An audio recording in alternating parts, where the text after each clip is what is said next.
हिंद दोस्तों, मेरा नाम है अंकित और आप देख रहे हैं एडॉप्टर। साथियों, आज हम आरआरबी ग्रुप डी में पूछे जाने वाले सामान्य विज्ञान के 71 प्रश्न जो कि आवर्त सारणी से पीरियाडिक टेबल यानी कि जो मॉडर्न आवर्त सारणी है उससे संबंधित है, उससे संबंधित 71 प्रश्न करेंगे। साथियों, अगर परीक्षा में आवर्त सारणी से अगर एक भी प्रश्न आएगा तो इससे बाहर नहीं आएगा और लास्ट में आपको बताना है कि आपने कितने प्रश्नों का सही उत्तर दिया है। तो चलिए शुरू करते हैं। साथियों, हमारा पहला प्रश्न है, तत्वों का सबसे पहले वर्गीकरण किसने किया था? तो साथियों, तत्वों का सबसे पहले वर्गीकरण ऑप्शन नंबर बी डोबे राइनर ने किया था। चलिए अगले प्रश्न की ओर बढ़ते हैं। अगला प्रश्न है, तत्वों के वर्गीकरण से संबंधित त्रिक के नियम का प्रतिपादन किसने किया था? तो साथियों, त्रिक के नियम का प्रतिपादन जो है डोबे राइनर ने किया था। डोबे राइनर का त्रिक नियम। तो ऑप्शन नंबर सी इसका बिल्कुल सही जवाब हो जाएगा। अगला प्रश्न है, तत्वों के वर्गीकरण से संबंधित अष्टक के नियम का प्रतिपादन किसने किया था? तो साथियों, अष्टक के नियम का प्रतिपादन जो है न्यूलैंड ने किया था। न्यूलैंड का अष्टक नियम। तो ऑप्शन नंबर ए इसका बिल्कुल सही जवाब हो जाएगा।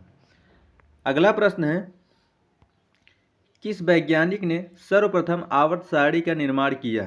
तो साथियों, आवर्त सारणी का निर्माण जो है ऑप्शन नंबर डी मेंडलीफ ने किया था। अगला प्रश्न है, आधुनिक आवर्त नियम का प्रतिपादन किसने किया था? तो साथियों, आधुनिक आवर्त नियम का प्रतिपादन जो है यह मोसले ने किया था। तो ऑप्शन नंबर डी आपका बिल्कुल सही जवाब हो जाएगा।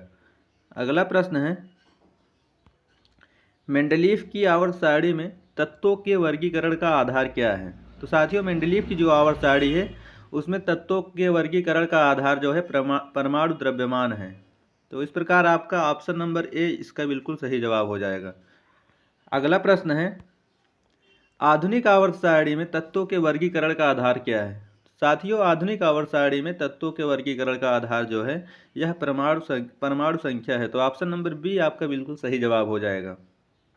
चलिए अगले प्रश्न की ओर बढ़ते हैं।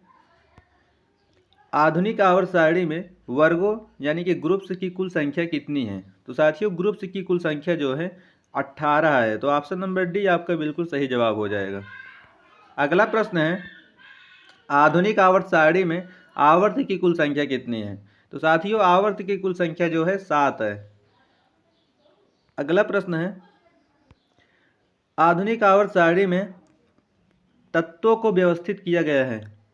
तो साथियों, आधुनिक आवर्त सारणी में तत्वों को बढ़ते हुए परमाणु संख्या में व्यवस्थित किया गया है। तो साथियों, इस प्रकार आपका ऑप्शन नंबर डी बिल्कुल सही जवाब हो जाएगा। चलिए अगले प्रश्न की ओर बढ़ते हैं।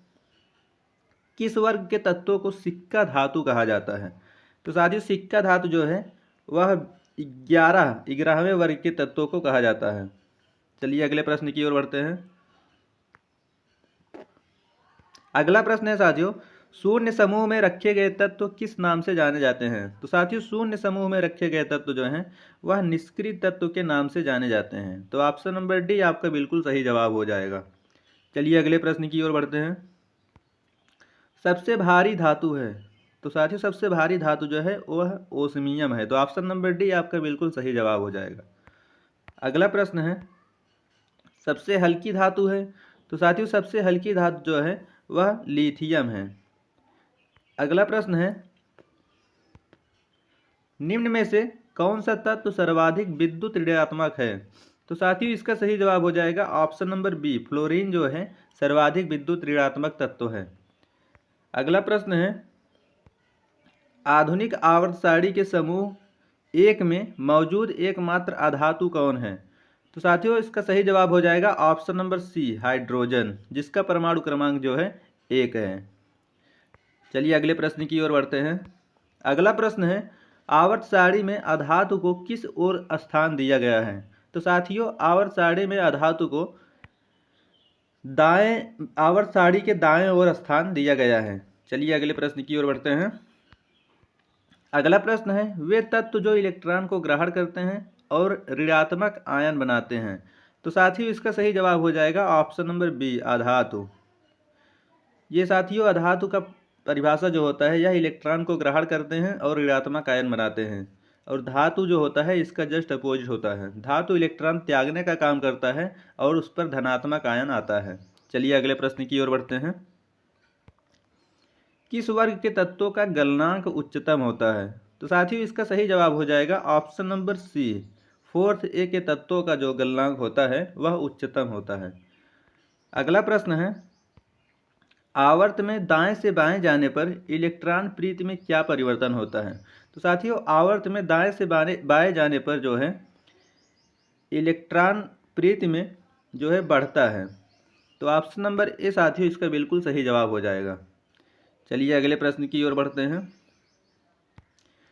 किस वर्ग के तत्वों की इलेक्ट्रॉन बंधुता उच्च होती है? तो साथियों इलेक्ट्रॉन बंधुता जो है यह सेवंथ ए के तत्वों की उच्च होती है। चलिए अगले प्रश्न की ओर बढ़ते हैं।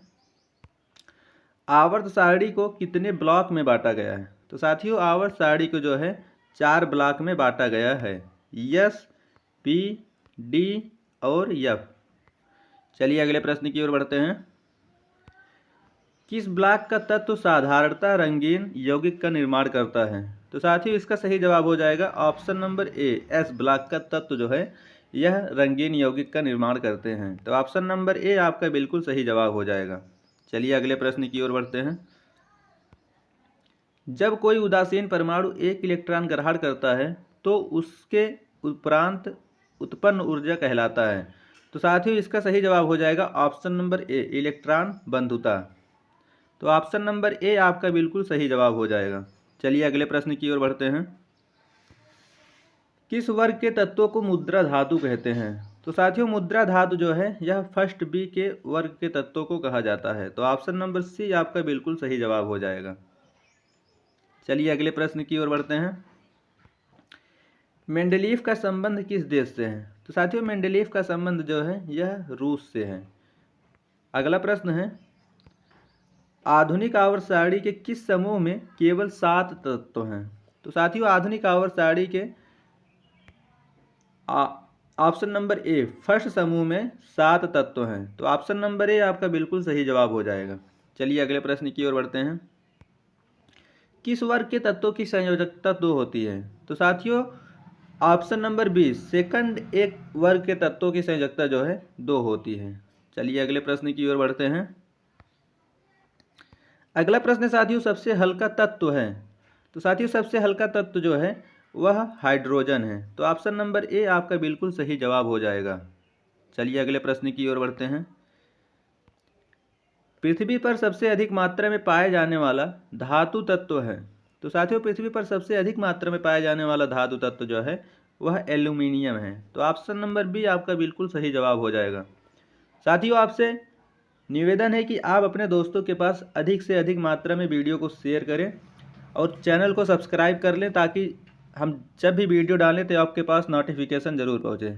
चलिए अगले प्रश्न की ओर बढ़ते हैं। प्रत्येक आवर्त का अंतिम सदस्य होता है। साथियों प्रत्येक आवर्त का अंतिम सदस्य जो होता है एक निष्क्रिय गैस होता है। अगला प्रश्न है, पृथ्वी पर सबसे अधिक मात्रा में पाया जाने वाला तत्व है। तो साथियों पृथ्वी पर सबसे अधिक मात्रा में पाया जाने वाला तत्व जो है ऑक्सीजन है, जिसका परमाणु क्रमांक जो है साथियों 8 होता है और इसे O2 से प्रदर्शित करते हैं। चलिए अगले प्रश्न की ओर बढ़ते हैं।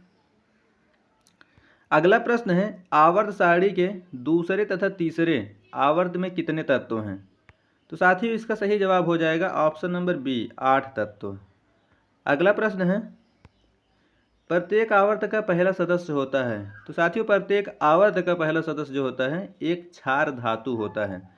अगला प्रश्न है, किस वर्ग के तत्व को अयस्क बनाने वाले तत्व कहते हैं? तो साथियों अयस्क बनाने वाले तत्व जो है यह 6th ए के तत्वों को कहा जाता है। अगला प्रश्न है, आधुनिक आवर्त सारणी के 5वें आवर्त में कितने तत्व हैं? तो साथियों आधुनिक आवर्त सारणी के 5वें आवर्त में जो है 18 तत्व हैं। तो इस प्रकार आपका ऑप्शन नंबर सी बिल्कुल सही जवाब हो जाएगा। अगला प्रश्न है, आधुनिक आवर्त सारणी के 17वें वर्ग को क्या कहा जाता है? तो साथियों आधुनिक आवर्त सारणी के जो 17वां वर्ग है उसे हैलोजन कहा जाता है। तो इस प्रकार आपका ऑप्शन नंबर ए बिल्कुल सही जवाब हो जाएगा। चलिए अगले प्रश्न की ओर बढ़ते हैं। सबसे भारी प्राकृतिक तत्व कौन सा है? तो साथियों सबसे भारी प्राकृतिक तत्व जो है यूरेनियम है। तो ऑप्शन नंबर ए आपका बिल्कुल सही जवाब हो जाएगा। चलिए अगले प्रश्न की ओर बढ़ते हैं। धातु जो द्रव अवस्था में पाई जाती है। तो साथियों पारा जो है यह धातु है और यह द्रव अवस्था में पाई जाती है। अगला प्रश्न है अधातु जो द्रव अवस्था में पाई जाती है। तो साथियों अधातु जो है यह ब्रोमीन है जो द्रव अवस्था में पाई जाती है। चलिए अगले प्रश्न की ओर बढ़ते हैं। आवर्त सारणी के किस समूह को शून्य समूह कहा जाता है? तो साथियों शून्य समूह जो है यह 18वें वर्ग को कहा जाता है। तो इस प्रकार ऑप्शन नंबर डी आपका बिल्कुल सही जवाब हो जाएगा। चलिए अगले प्रश्न की ओर बढ़ते हैं। आवर्त सारणी के छठे आवर्त में कुल कितने तत्व हैं? तो साथियों आवर्त सारणी के छठे आवर्त में कुल 32 तत्व हैं। तो इस प्रकार आपका ऑप्शन नंबर सी बिल्कुल सही जवाब हो जाएगा। चलिए अगले प्रश्न की ओर बढ़ते हैं। सोडियम धातु को रखा जाता है। तो साथियों सोडियम धातु को केरोसिन में रखा जाता है।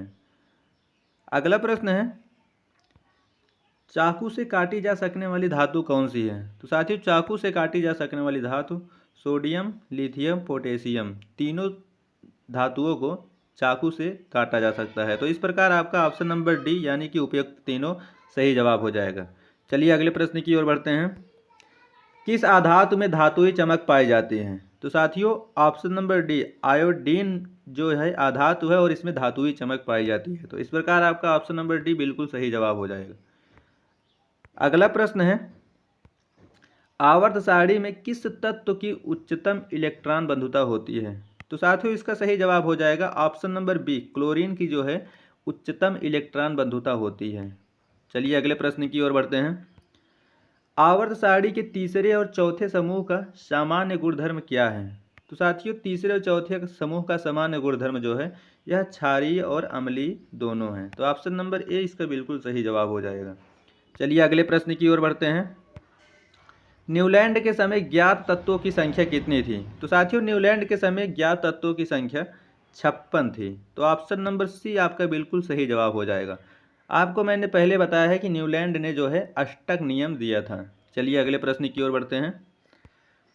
आवर्त सारणी के क्षैतिज कतारों को क्या कहा जाता है? तो साथियों क्षैतिज कतारों को जो है आवर्त कहा जाता है। तो ऑप्शन नंबर ए आपका बिल्कुल सही जवाब हो जाएगा। क्षैतिज साथियों जो ऐसी होती हैं। चलिए अगले प्रश्न की ओर बढ़ते हैं। आवर्त सारणी के ऊर्ध्वाधर कतारों को क्या कहा जाता है? तो साथियों आवर्त सारणी के ऊर्ध्वाधर कतारों को जो है वर्ग कहा जाता है। तो ऑप्शन नंबर बी आपका बिल्कुल सही जवाब हो जाएगा। ऊर्ध्वाधर मतलब साथियों ऐसी। चलिए अगले प्रश्न की ओर बढ़ते हैं। अगला प्रश्न है मेंडलीफ के समय ज्ञात तत्वों की संख्या कितनी थी? तो साथियों मेंडलीफ के समय ज्ञात तत्वों की संख्या 63 थी। तो इस प्रकार ऑप्शन नंबर सी आपका बिल्कुल सही जवाब हो जाएगा। और न्यूलैंड के समय ज्ञात तत्वों की संख्या 56 थी। चलिए अगले प्रश्न की ओर बढ़ते हैं। अगला प्रश्न साथियों अक्रिय गैस यानी कि हीलियम किस ब्लॉक का सदस्य है? तो साथियों हीलियम जो है यह यस ब्लॉक का सदस्य है जिसका परमाणु क्रमांक जो होता है 2 होता है। चलिए अगले प्रश्न की ओर बढ़ते हैं। अगला प्रश्न है हीलियम को छोड़कर सभी अक्रिय गैस किस ब्लॉक के सदस्य हैं? तो साथियों हीलियम जो है यह यस ब्लॉक का सदस्य है। बाकी जितने भी अक्रिय गैस हैं ये सभी पी ब्लॉक के सदस्य हैं। तो ऑप्शन नंबर बी आपका बिल्कुल सही जवाब हो जाएगा। चलिए अगले प्रश्न की ओर बढ़ते हैं। आवर्त सारणी में बाएं से दाएं जाने पर परमाणु के आकार में क्या होता है? तो साथियों जब बाएं से दाएं जाएंगे तो परमाणु आकार जो है यह घटता है। तो ऑप्शन नंबर बी आपका बिल्कुल सही जवाब हो जाएगा। चलिए अगले प्रश्न की ओर बढ़ते हैं। अक्रिय गैसों की संख्या कितनी है? तो साथियों अक्रिय गैसों की संख्या जो है यह 6 है। तो ऑप्शन नंबर डी आपका बिल्कुल सही जवाब होगा। चलिए अगले प्रश्न की ओर बढ़ते हैं। अक्रिय गैसों की संयोजकता कितनी होती है? साथियों अक्रिय गैसों की संयोजकता जो है यह 0 होती है। अगला प्रश्न है किस अक्रिय गैस का उपयोग विद्युत बल्ब में किया जाता है? तो साथियों आर्गन जो है इसका उपयोग विद्युत बल्ब में किया जाता है। चलिए अगले प्रश्न की ओर बढ़ते हैं। किसी तत्व के परमाणु के अंतिम कक्षा में उपस्थित इलेक्ट्रॉनों की संख्या है। तो साथियों कोई भी तत्व है उसके परमाणु के अंतिम कक्षा में उपस्थित जो इलेक्ट्रॉन होते हैं वह संयोजी इलेक्ट्रॉन कहलाता है। तो ऑप्शन नंबर बी आपका बिल्कुल सही जवाब हो जाएगा। चलिए अगले प्रश्न की ओर बढ़ते हैं। आधुनिक आवर्त सारणी में टेढ़ी मेढ़ी रेखा किससे अलग करती है? तो साथियों इसका सही जवाब हो जाएगा ऑप्शन नंबर बी। टेढ़ी मेढ़ी रेखा जो है यह धातुओं को अधातुओं से अलग करने का कार्य करती है। चलिए अगले प्रश्न की ओर बढ़ते हैं। किसी एक वर्ग के सभी तत्वों में संयोजी इलेक्ट्रॉनों की संख्या होती है। तो साथियों किसी एक वर्ग के सभी तत्वों में संयोजी इलेक्ट्रॉनों की संख्या जो होती है समान होती है। जैसे वह सेकंड ए का तत्व है तो सेकंड ए में जितने भी तत्व हैं उनके सभी जो संयोजी इलेक्ट्रॉन हैं उनकी संख्या समान होगी। चलिए अगले प्रश्न की ओर बढ़ते हैं। गैसीय अवस्था में पाया जाने वाला हैलोजन कौन सा है? तो साथियों गैसीय अवस्था में पाया जाने वाला हैलोजन जो है यह सी यानी कि क्लोरीन है। चलिए अगले प्रश्न की ओर बढ़ते हैं। ठोस अवस्था में पाया जाने वाला हैलोजन कौन सा है? तो साथियों ठोस अवस्था में पाया जाने वाला हैलोजन यह ऑप्शन नंबर बी आयोडीन तत्व है। चलिए अगले प्रश्न की ओर बढ़ते हैं। कौन सा अक्रिय गैस वायुमंडल में नहीं पाया जाता है? तो साथियों जो रेडान है यह वायुमंडल में नहीं पाया जाता है। तो इस प्रकार ऑप्शन नंबर डी आपका बिल्कुल सही जवाब हो जाएगा। चलिए अगले प्रश्न की ओर बढ़ते हैं। वायुमंडल में सर्वाधिक मात्रा में पाया जाने वाला अक्रिय गैस है। वायुमंडल में सर्वाधिक मात्रा में पाया जाने वाला अक्रिय गैस जो है आर्गन है। अगला प्रश्न है आर्गन की खोज किसने की थी? तो साथियों आर्गन की खोज जो है यह रैमजे ने की थी। अगला प्रश्न है सर्वाधिक यौगिक बनाने वाला अक्रिय गैस कौन सा है? तो साथियों सर्वाधिक यौगिक बनाने वाला जो अक्रिय गैस है यह ज़ेनान है। अगला प्रश्न है किस अक्रिय गैस का उपयोग रेडियोथेरेपी में कैंसर रोग के इलाज में होता है?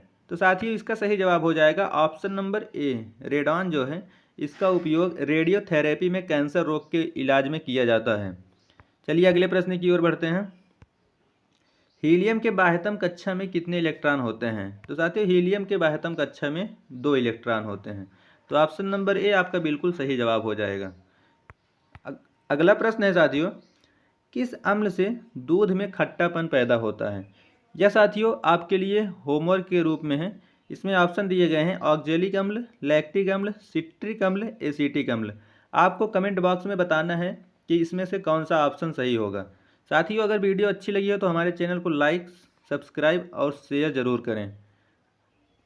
आपसे निवेदन है कि आप ज़्यादा से ज़्यादा मात्रा में अपने दोस्तों के पास शेयर करके हमें सपोर्ट अवश्य करें। चलिए साथियों मिलते हैं किसी नेक्स्ट वीडियो में, तब तक के लिए धन्यवाद। जय हिंद।